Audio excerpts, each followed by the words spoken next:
Now we will proceed with the 5-minute rule for questioning. I recognize the gentleman from Texas, Mr. Nehls. Thank you, Mr. Chairman. Dr. Singer, in your testimony, you state, quote, "Fentanyl is just the latest manifestation, what drug policy analysts call the iron law of prohibition. The harder the law enforcement, the harder the law. Enforcing prohibition incentivizes those who market prohibited substances to develop more potent forms that are easier to smuggle," end quote. Doctor, I was a law enforcement officer, served in it for 30 years. I was the sheriff of Fort Bend County for 8 years, large agency. And I can tell you, sir, in my humble opinion, you, sir, are wrong. This here is Jose Olivares. He's out of Mexico. Roadside investigation, Highway 59 north in my county, Kendleton, Texas. One of my officers located 10 bundles containing 10,000 tablets of fentanyl. I want to explain something that law enforcement across this country, we save lives. 2 milligrams of fentanyl, 1 lethal dose.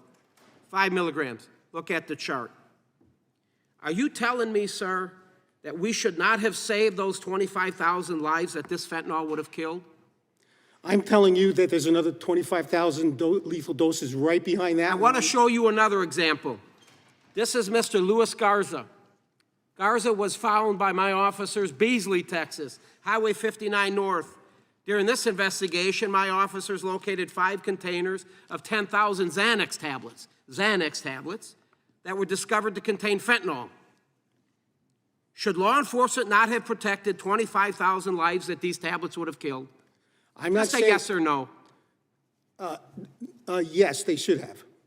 In your testimony, you state, quote, "Threatening drug dealers with life imprisonment or the death penalty is also unlikely to deter the drug trade," end quote.